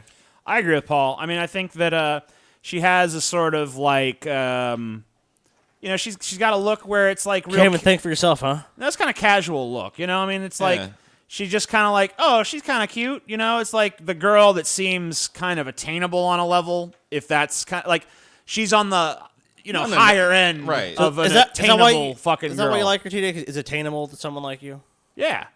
Yeah, of course. So I mean, like, because look, so that adds something in your mind. if a girl is super attractive, you're like, with, I have no chance. I mean, I'm not necessarily saying that, but you're definitely more apprehensive. She seems more like someone you could like casually chat up or something, just based on her look alone, which obviously doesn't tell you much about a person. But. Yeah, like I said, she's not standout fucking model beautiful or whatever the fuck, but she's fucking cute. So here's another picture from a similar era. Yeah, see? Here she is, giving us a smile and shit there. I don't know. Smile, baby, smile. I don't know what role this is from. Yeah, I don't know either. But cute, right? She looks authentically happy, which I think is another testament to. She's a pretty decent closer. actress. So if you go back to the first one real quick, she Yes. kind of has like that edgy kind of goth girl look about her in Yes. this too. whereas this one, and it She's shows more a girl next It door. shows kind of the versatility too, Right. of that she can kind of adopt different appearances, different roles, all that shit. Right. Especially during this time in her career. I'm good. So let's take a look at the Janine Garofalo of today. So here she is, just at a event or whatever, and I think she's 50. How old is she? She must be in her 50s now because I'm pushing 40. 55? She was older than me, so she's got to be in her 50s. 54, 55. Yeah, something like that. I'm gonna look up the age. Janine Garofalo age. She is. She's 54. Yep. Yet again, TJ can't do any math, can you? Damn. Well, I don't remember the year she was born. So 1964. Damn, Scotty's Scotty's got a fucking got head for he's that got a shit. head for that shit. I'm not trying to be mean or whatever. I'm gonna get old too, and I'm sure I'm gonna hate my fucking face. And she did some work on her face, obviously Clearly. here. And I think a lot of it's probably super Well, it's going to be unnecessary. a lot more obvious in this next picture, Oh, jeez. where she's not wearing the makeup or any of that stuff, and you can really see that her lips have literally had so much work on them that she's literally making a duck face just walking around. Age gracefully. Age gracefully. Don't age like this. I mean, you would look so much better as kind of an older woman than like She this, would. tring to plump up these lips. I to mean, make one you thing look- she was. I'm sorry, but one thing she was like just dyeing her hair. Now, or something, obviously, you know what this I mean? is an especially unflattering Right. picture. This is the same thing. I mean, like she's done a bunch of these red carpet walks and shit. But I'd argue on the right is just your Yeah. day to day. Well, this is what she mainly looks like. You know what I Right. mean? So, I mean, whatever. I mean, she's I mean, I 55. It's whatever. It ain't bad, but I mean, Yeah. it is what it is. Yeah, I mean, she just kind of looks like, I mean, that's pretty decent age-wise. I mean, I've definitely seen women age far worse than that. So anyway, I mean, you know what I'm saying? I mean, there's no Sarah Silverman's fucking hot. Right. Okay. And not only that, though. So this is from fucking 2006, around the time of, Right. Well, you guys know what Maxim magazine is? I'm sure, Paul, I know you already do. Of course. So here she is on another red carpet. She's been in that magazine. Let's put it that way. All right. So that's what the average American male thinks of Sarah Here's the Silverman. thing. She's actually, I think, getting hotter over time. I kind of agree. In 2015, this is her. Oh, my good Sweet gravy. baby cheese. All that meat and no potatoes. And then here's a more recent one. You can kind of see the aging around the eyes a little bit, but I mean, wow. She's still cute. the body is still looking hot as great. fuck. Hey, buddy, you're looking at the eyes? Damn, Scotty, you overdriven that mic like a motherfucker. I don't give a fuck, TJ. Because look what I'm looking at right here. So anyway, Sarah Silverman is obviously the more attractive of the two, and I mean, I don't think we Two need very big reasons for that. I don't think we need to debate it or discuss it or whatever the fuck. Yeah. Oh my let's just give it to. Yeah, I mean, it's Who's the less attractive? Who's I'm less sorry, attractive? Jimmy. Sorry. Just put back that Sarah Silverman image just Sorry, one more it's time. a sweep so far. Can you go back, TJ, that image one more time just to make sure? I haven't totally made my vote yet. Maybe one more of the other one. Yeah, I vote for Sarah Silverman. You mean you vote Tim for? I vote for Smokies, JANEANE Garofalo, whatever. For less attractive, yeah. Right. Okay, yeah. Who's the most politically asinine? Yep, that's the next one up. All right. Now we got a real contest What here. kind of political opinions have they shared publicly? Well, we're about to find out. Okay. So in this section, we're going to watch both of these ladies talking some politics. All right. And we're going to see which one comes across as the more insufferable. Oh, God. All right. So I love this. Keep in mind, we're all left-leaning people on this podcast. Although in Paul's bullshit. case, it's kind of hard to quantify since he's so far removed from mainstream political spectrum. Oh, thank you, TJ. Who knows how to TJ, classify him? I take offense to what you just said. I am a libertarian. Okay, so Scotty's libertarian, Yes. but everyone else is liberal. Thank I've you. never heard Scotty sound libertarian before, but that's fine. Well, Anyway. I am. Oh, I'm sorry, I didn't realize. So here is JANEANE Garofalo talking about the Tea Party on the Keith Olbermann show back when that was a show. Okay. And it takes her a little while for her to appear, so let's skip to that part. Try to adopt All right. what it used to be. And when you co-op the next holiday, 4th of July, try to adopt a holiday food that So does let's not see invite if she can double actually entendres talk like, some politics, or if she's just Franks another and beans. obnoxious celebrity On a more that serious thinks she note, has a we're political now joined by actor voice. and activist JANEANE Garofalo. Good to see you. Thank you. You know, there is nothing more interesting than seeing a bunch of racists become confused and angry at a speech they're not quite certain what he's saying. It sounds right to them, and then it doesn't make sense, which... Let's be very honest about what this is about. It's not about bashing Democrats. It's not about taxes. They have no idea what the Boston Tea Party was about. That's right. They don't know their history at all. This is about hating a black man in the White House. This is racism straight up. That is nothing but a bunch of tea-bagging rednecks. And there is no way around that. And Talking about the Tea Party at this point. So really, you can like... tell. Very, very laser-focused political commentary here. I really like how she's just insulting people over and over and over again. Yeah, but calling them idiots. rednecks and idiots and morons, but not really refuting any of the points that they make. They're a bunch of racist, redneck idiots. My favorite fucking attribute in a political commentator. It's just paint by the numbers political These type of commentary for this right-wingers, time. Anything and they'll believe it except the truth. You tell them the truth and they Oh become, my it's like God, the Frankenstein's truth. monster fire. They become confused and angry and highly volatile. So they're like That Frankenstein's guy monster causes retarded. in Yes. their feelings they don't This is know. just like The limbic mainstream. brain. We've This discussed is like every before. liberal's The living limbic room brain inside. This is why, conversation. by the way, they're gloating so hard now that Trump is in the White House, because we treated them like this for 8 years of Obama. Like they were monkeys. Right winger or Republican or conservative or your average white power activist. The limbic brain is much larger in their head space. So wait a minute, is this Joseph Goebbels shit? The brain of the anti-Obama redneck, should we say, is very different from the rest of us. The cerebellum is slightly larger, but the medulla oblongata, where most of the intelligence is stored, is very much smaller. I was actually thinking Calvin Candy from Django Unchained. Yeah, she a phrenology expert or whatever. Reasonable person, and it's pushing. I don't against think the she's a far right. neuroscientist. So I'm their pretty sure about synapses that. are misfiring. Their Bernie Wilbur synapses listening? are misfiring? Yeah, because Yep. Bernie might not have heard this when I said this the first time. So, Bernie, this is for you. It is a neurological problem that we're dealing with. Oh, just like What do you Trump do people are about it? I mean, calling the our friend anti-Trump in people now. Pensacola there, who played them Trump like derangement a $3 syndrome. Fiddle. Yep. And Yeah, it is really is remarkable how the shoe is just on the other Oh my foot. God, dude! They've been kicking this ball back and forth for longer than this political cycle, TJ. Oh, yeah. This, that. It's fucking like, yeah, I swear to God, dude, change the Obama to Trump, and this could be something that aired yesterday. Them right down the garden path with nothing but facts, and then they went, "Wait a minute, Yeah. that doesn't sound like Rush Limbaugh." Right. If you can't get them to make that last leap to what are we all doing here? Howard Johnson is wrong. You know, how do you break through that? I don't think you do for most of them. This is a it's almost Oh, my pathological, God. elevated to a philosophy or You know what we heard for 8 years, guys? Impeach Obama. Obama's a communist. Then we got Trump, and I'm like, okay, I'm just waiting. Day one. Impeach Trump. Impeach him. Impeach him. Can't break through the other side. You guys are just fucking two sides of the same fucking coin, you idiot. Yep. All right. So she sucks in this. The other side of the coin is a liar. This is horrible. I normally would just move on, but I'm gonna subject you guys to more. I want you to really get Whatever. frustrated. Again, Whatever. this is about racism. Racism. It could be any issue, any port in a storm. These guys hate that a black guy is in the White House.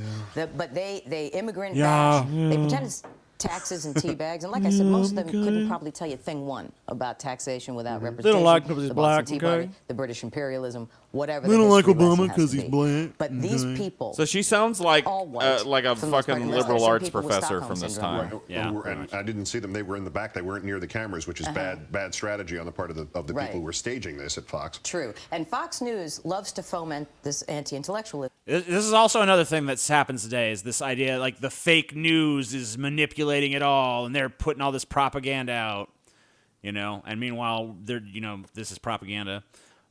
Anyway, so that's Janine Garofalo giving a political hot take from the Obama years about the Tea Party. Well, she sucks. Tea Party racists, just, you know, standard liberal, they're morons. More like points. tea baggers, am I right? Yep, T-billies. Good one, Paul. All right, so here's Sarah Silverman talk about Trump at the New Yorker Festival. So this kind of her with the shoe on the other foot. I had a boyfriend once, and it was the first boyfriend I ever had who had a house. He moved into a whole house. And he put one day he was putting an American flag up the flagpole, and I said, I got nervous. And I said, what are you doing? And he goes, I'm putting up the American flag. And I said, why? And he said, because I love America. And then I was like, oh. And then I walked to my car and I called my sister. And because I love America too. I love America, but not like above all other places or anything. And I call her and I said, why do I feel so uncomfortable that my boyfriend is putting an American flag up at his house? And she said, because Jews have an innate fear of nationalism.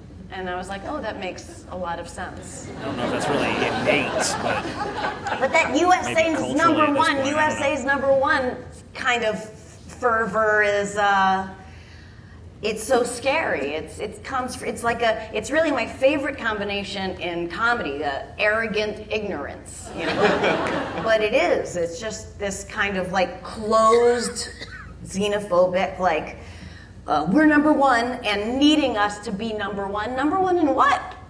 Juvenile diabetes? Isn't it smart? And that's what I loved about Bernie and people who go, he's a socialist. Well, I don't know. Do you like firefighters? Like, do you like school?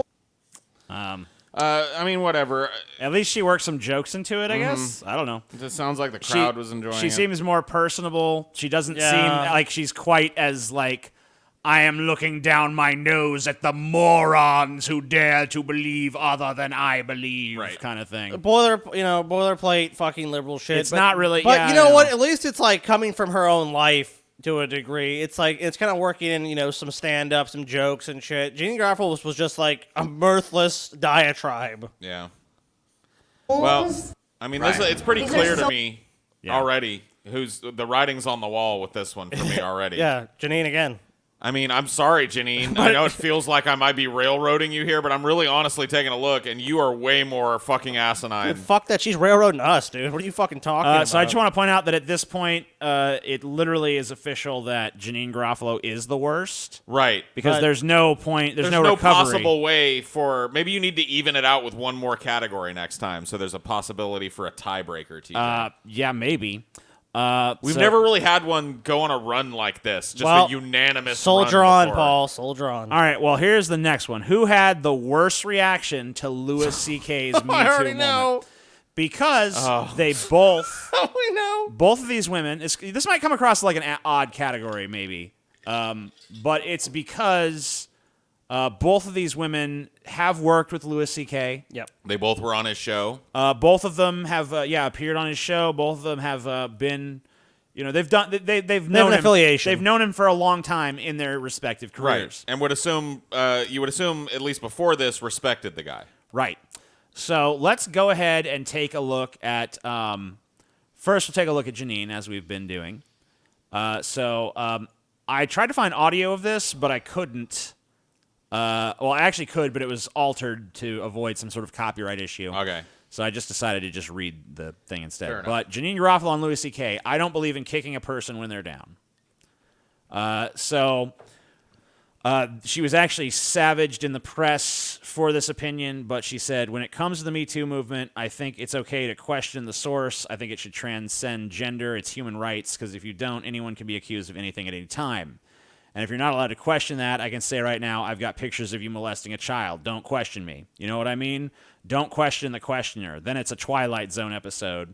And I think in any movement for human rights, you've got to transcend gender, and you've got to consider who's making the accusation and why and when, because it matters. Okay, so an even-handed and wait pretty and good. see kind of approach. So here's a little bit of a thing from the tense exchange she had with this podcast host that she was on. So the podcast host, Janine's saying, because you don't understand what it's like to be a public pariah because it's not happened to you. You don't understand what it's like to have people in the street yell things.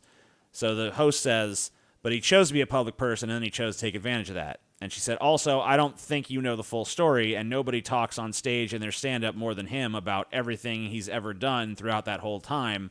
I don't want to get caught up in this, but clearly you take a strong position on this, and it doesn't win me any friends. This is like talking about Israel, but I do believe when you're a friend with someone, and if you think that they have suffered, I don't believe in kicking a person when they're down. Right. The podcast host says, I mean, you can still be friends with someone, but you can also still acknowledge what they did. She said it's not mutually exclusive. Did I say I didn't acknowledge what they did? I'm just saying, and also, are there no other issues? She said we can multitask. But the thing is, why? Why? What is at stake? What is your stake in it that people want to keep going back? And she says to let people know they can't just rip their dicks out in front of people because they can. That is at stake. When I crosstalk in a room, you don't have a bigger position than me. You don't get to wag your dick at me just because you can. So to that, Janine says, okay, first of all, that's not what he did, and also you weren't there. This is so unfair because it's another thing where people get bullied. I feel progress is thwarted when anyone says because believe me, the push I get when I discussed this before, when people ask me about it, feels so unjust to me when there are so many issues we could be talking about. And I do think there is a point where somebody stops kicking people when they're down. It doesn't matter what the gender is. This isn't about male or female. So, So she goes on. So basically, you might not have expected that, but Janene Garofalo is actually a Louis C.K. defender. That is surprising. Interesting. Glad to hear that she stuck by the dude and didn't, resisted the urge that the media had to just gang stomp the fucking guy. They did attempt to. Especially the feminist rags kind of. She's not being a total defender of what he did. She's just saying, like, look, I mean, he's already suffered immeasurably for this. Like, obviously the people he hurts obviously suffered as well. It's kind of just, it's a very even approach to what is going on with Louis C.K. It's not just they're crying him totally. So Sarah Silverman also knows Louis C.K. So she went on the Howard Stern show and said some things she had to actually apologize for. Oh, really? I don't know why she had to apologize for them, but apparently she did. So she went on the Howard Stern show and said that Louis C.K. used to masturbate in front of her as well. Okay. But with her permission. Okay. She said, I don't know if I'm going to regret saying this. I've known Louis forever. I'm not making excuses for him. Please don't take it this way. We are peers. We are equals. But when we were kids, and he asked if he could masturbate in front of me. Sometimes she said yes, sometimes not, she told Stern. We talked openly, she said, of her consensual experiences with the comic. We were letting our freak flags fly.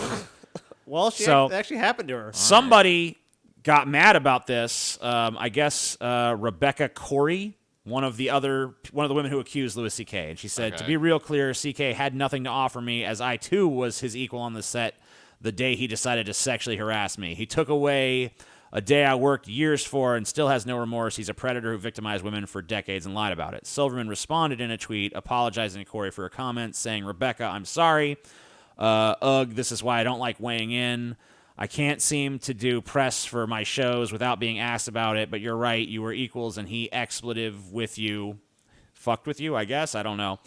And it's not okay. I'm sorry, friend. You are so talented and so kind. So an immediate backpedal and apology. And here she is. I don't even know why she apologized. I don't know either. She had a consensual experience with the guy. She was just talking about her own experience. I don't know why that's a bad thing. I don't understand. But well, it didn't fit the narrative of the people who were offended. Anyway, so here she is in a later interview after that incident when she's being asked about the question once again, and this is her new sort of approach to an the evolving subject matter. position. The evolved position. So Howard got you talking about Louis C.K., and I have one question that I don't know if you covered because I was coming into the building as you just like looking for the exit. Does not like that question. Talking about it.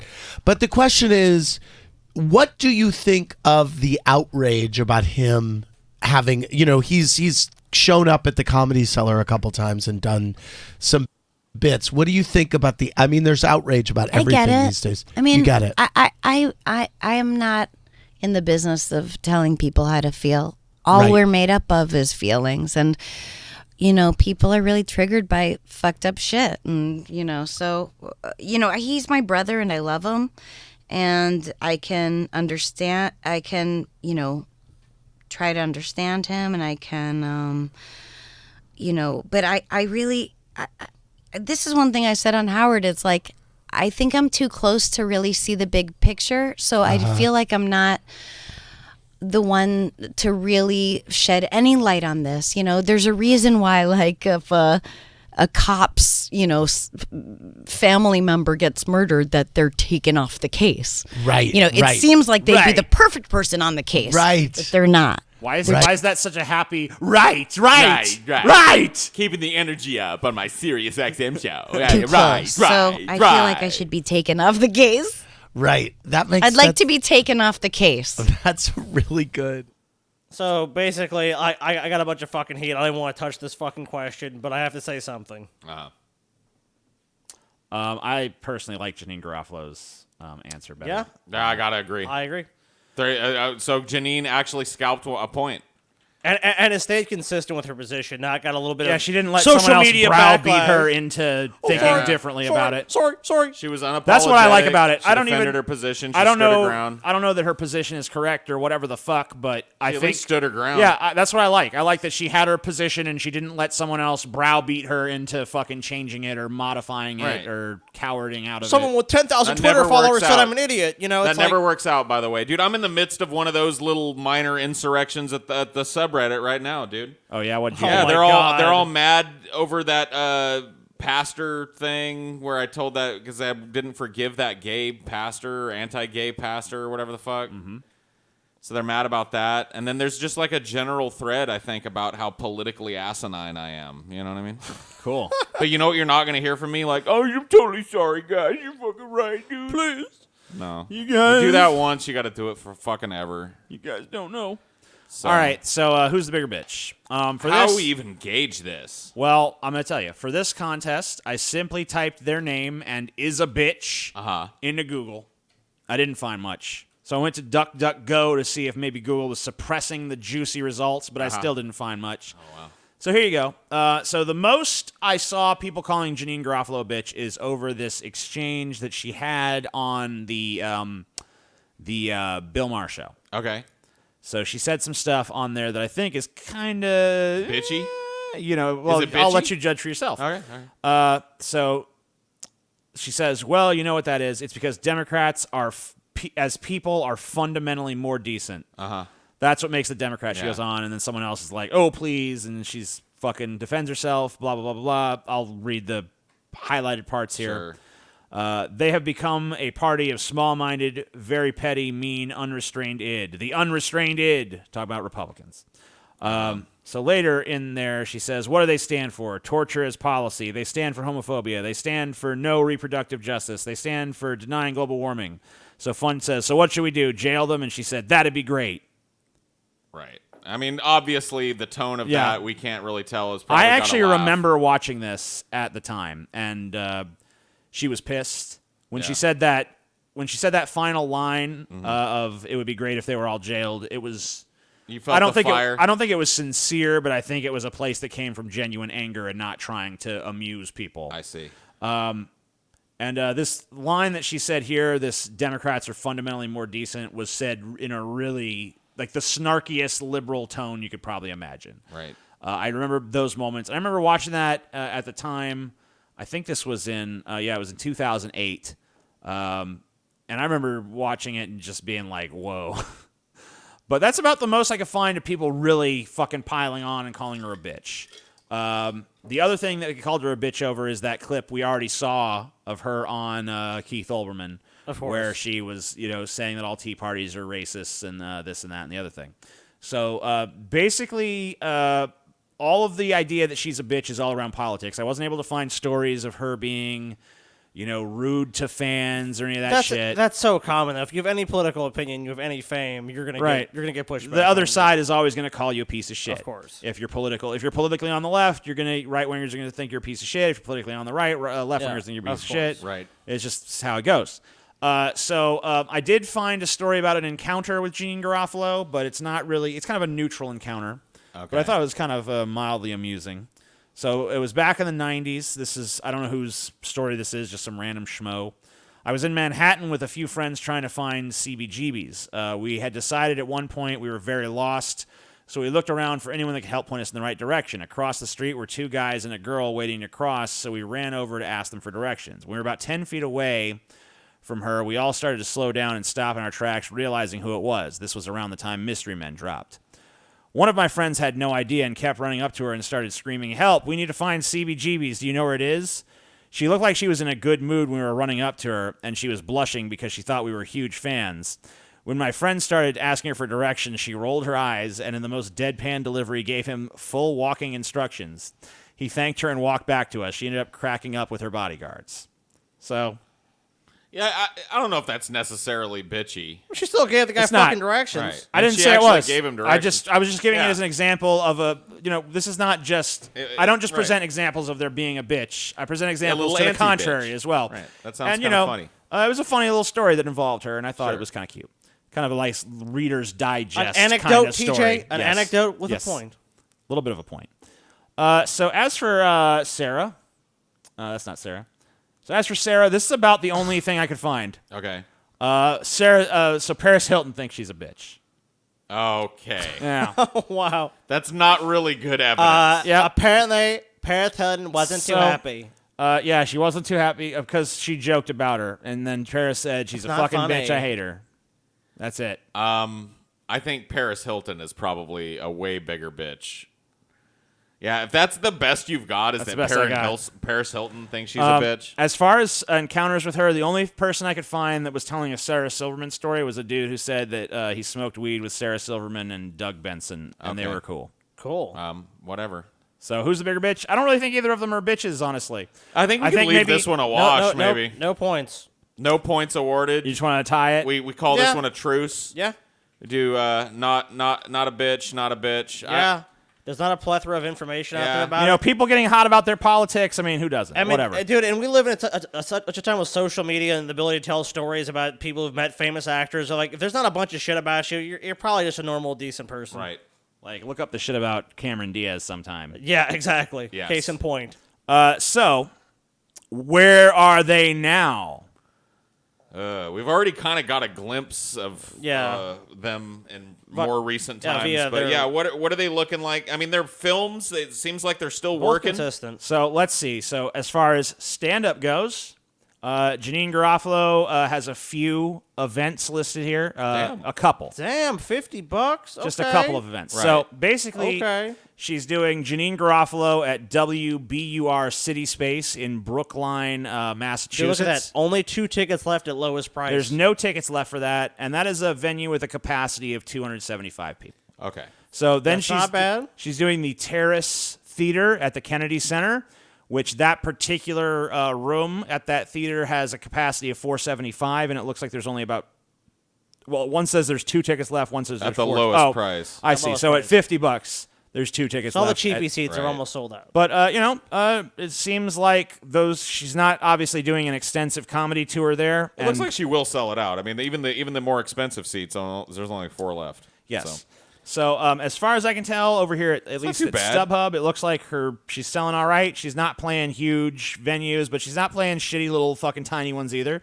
Doing a 275-seater, doing a 475-seater, not bad. Not bad. But not a lot of tour dates.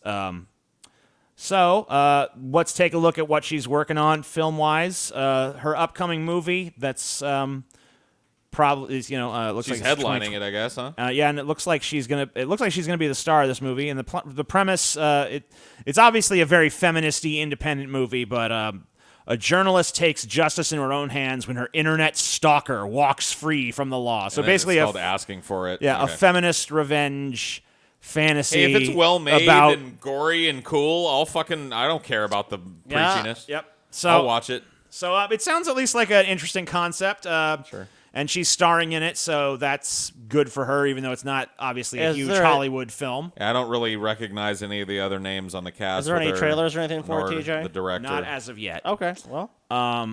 So then, as far as this is her most recent stand-up special, pretty poorly rated. 2016. This is from 2016. It's If called I May. Janine Garofalo, If I May. Sitting at a 4.0. Not very many people have rated it. Not many people have watched it. There's 2 critics reviews of it, TJ. Well, let's see. I guess we could take a quick look. Paste and pop. What you want, paste or pop culture thoughts? I'll take paste for 1,000, TJ. All right.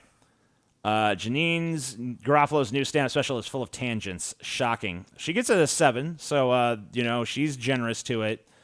Stand-up comedy may revolve around telling jokes, but not every comic needs to stick to the letter of that script. They kind of do. But anyway, well, whatever. Yeah. I was not impressed with her latest work that we took a look at, and if it was anything like that, well, this is probably at least slightly more polished than that. I would hope. I guess, but I mean, it looked like she was. I don't know. It looked like that last one was televised somewhere, too. I can find a clip from this if you guys want to see if it's any better than that terrible set she did. I mean, if you can find a clip from it. I mean, they filmed it. This is the one they put out, so this is like... This is called Janine Garofalo, If I May. I hate typing her name, but I'll do it. You put your best fucking foot forward. You know what? You can hit watch now. Look at that. Oh, really? Yeah, look. Cool. It's on Amazon. Yeah, dude, it's on Prime. Oh, shit. You're good, TJ. Well, I already found it anyway. All right, cool. Oh, never mind. It says it's inappropriate for some users. I'll just do that. Where is it? It's right up the top there. Oh, okay. Watch now. Watch it. Watch fucking now. It's included with Prime, man. Let's right take here. a look. If I may. Skip a little ahead. Let's see how it's going. Talking about people thrice divorced underwater that was in their it. condo. That's what we watched. Was it? Yeah, you're right. Wait, no. She had a different background there. No, she had... Are you sure? She was behind a whiteboard in that one. Yes. So this is not the same. There's a 60-year-old man with a stroller. Why are you married again? It's just lunch. It's not just lunch. It's not just lunch. Now you've got a stroller. But my point is this. He's going up the stairs faster, but he did get a great button down that falls at just the right length. From untucked and untucked. Because many is the time a fine gentleman... Sorry. Many is the time a fine gentleman. Is that a way that you like to wear- cleverly cover your looking at your notes during your fucking HBO special? It's not an HBO special. Or whatever it is. They're your main release special, I guess. So this is as polished as it got, huh? Yeah. It is in fairness, it is slightly more polished than the shit we saw, but not by She's much. still on notes, still on book. That's not a good sign. Button down. Not even an hour, With- huh?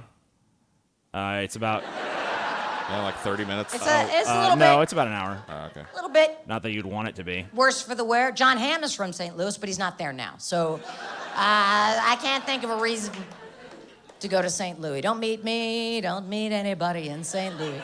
But no offense, St. Louis. Josephine All right, this Baker. sucks. She's not there now. Yeah, so it's basically shit. That's shit. Anyway, it's the same shit. I thought it was the same fucking bullshit. So we Janine watched. Garofalo's net worth, according to CelebrityNetWorth.com, That's fucking respectable. $10 million. Damn. Okay. That's respectable. Janine Garofalo, American actress, comedian, and writer who has a net worth of $10 million, inspired by David Letterman. Blah blah blah. We know about her.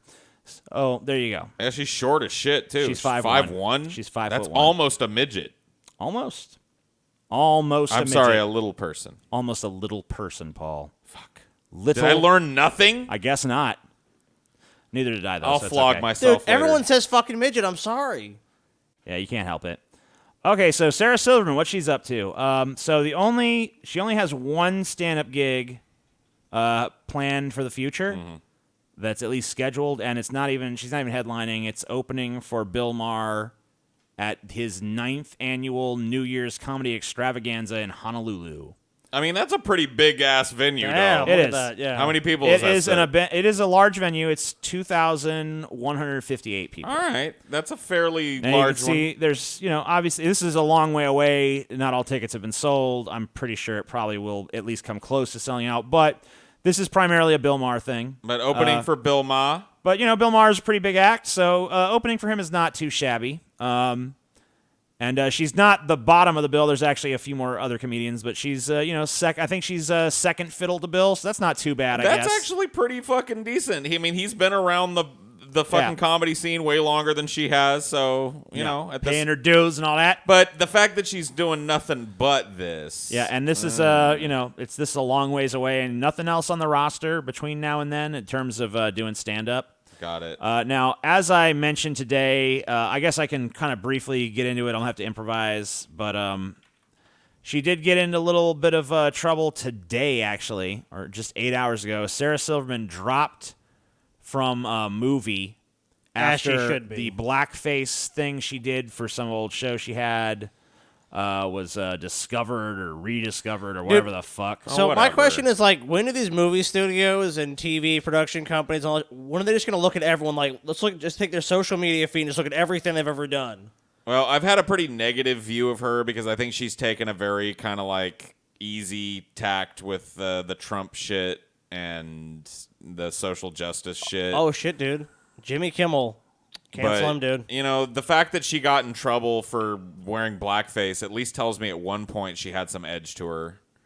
At one point she was willing to make a joke out of something. Even having this happen to her, she still has said, I didn't go to a fucking Halloween party in the 80s in blackface. I was doing an episode about racism, but now I understand. It's never okay. Right. So even having this unfair standard applied to her, she's still like, but it's fair. It's fine. Right.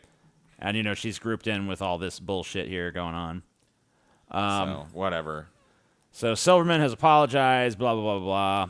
What about movies? So as far as upcoming movies go, I don't know if this is the movie she was kicked off of. I'm not really sure. Okay. But this, Marry Me? as far as I can tell, this is the only movie slated on her roster. I don't know. Is she still scheduled to be in it? They probably would have taken her off if she wasn't. So the plot of this is a pop superstar is jilted by her rock star fiance moments before their wedding at Madison Square Garden. So she marries a random guy from the crowd instead. Dude, are you fucking kidding me?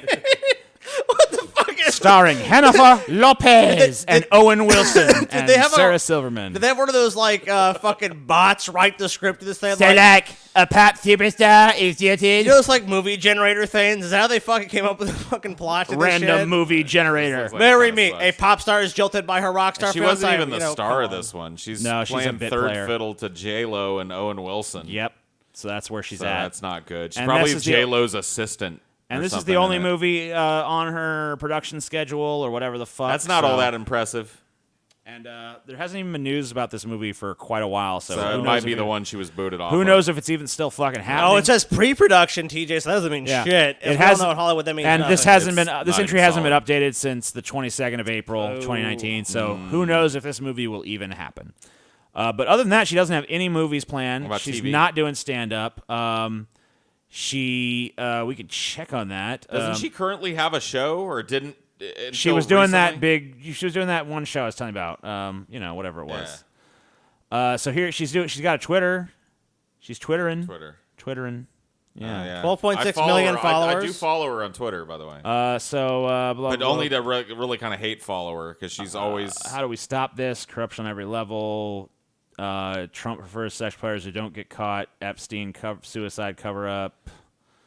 Yeah, I agree. By the way, with both sides of the aisle, dude. I don't think anybody agrees that No one. Epstein. Well, killed as we himself. said we talked about it in the pre-post show, and yeah, it's total bullshit.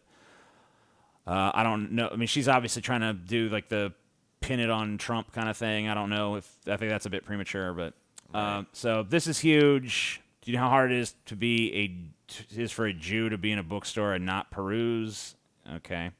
Anyway, so her Twitter sucks, and this is her most recent comedy special, which is a little bit better rated. A Speck of Dust. A Speck of Dust.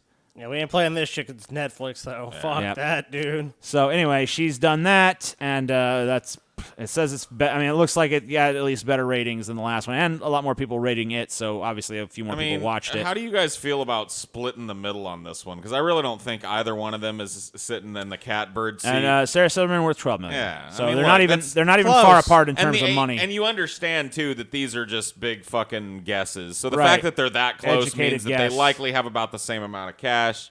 Maybe. Which, Who knows? whatever. So- It's within the margin Let's, of error. let's give them both a fucking goddamn point for this one, dude. And why don't we just do 1.5 apiece? All right, fine, whatever. I'll split my point or whatever. You give yours to Garofalo. TJ, you give yours to Silverman. All right. I'll give half of one of mine to each of them. I find Sounds good. I feel like they're in a pretty similar place at Yeah, this point. So, I agree. What do we do? I guess we just give them both a point down here. Yeah, I guess. So I guess through some weird logical twists and turns, even though they skipped a category, we still have a total that amounts to 7. Hey, it happened. So 5-2, though. Janine Garofalo is worse than Sarah Silverman. And the reasons why is she's not as good a comedian. She's not as good of an actor, but that was a little more close. She's definitely less attractive. Blowout. Yeah. She's way more asinine when she's talking about politics. That's about it, honestly. Yeah, that's why she's she worse. lost. Not a bitch. As far as the Louis C.K. thing, I think she had a better answer. And on the other two categories, it's pretty much a wash. They're just kind of tied. Neither of them really strikes me as a huge bitch. And as for where are they now, Both kind they're of middle- both kind of middling. middle of the road in their careers at this point. Kind of a Both runaway getting- train. Both getting steady work, but nothing too impressive, and both kind of around the same net worth, at least according to the speculations of CelebrityNetWorth.com. So, but still decisive victory or loss, or however you want to quantify it, by Janine Garofalo. Fucking lopsided, dude. You are the worst. Yep. She joins the pantheon of losers. I really like how these are shaping up, these versus episodes. Yeah.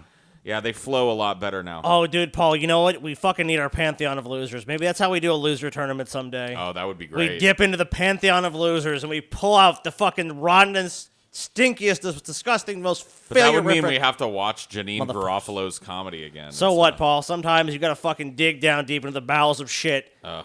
to find the fucking turd made of gold. Well, fuck me. I mean, in fairness, her comedy is still better than Rob Schneider's, and her comedy is still better than Andy Dick's. So That is she's saying got- something. She's I got agree, that going in for her. both cases. Yeah, I agree. And I don't know. She's probably about even with Tim Allen for me.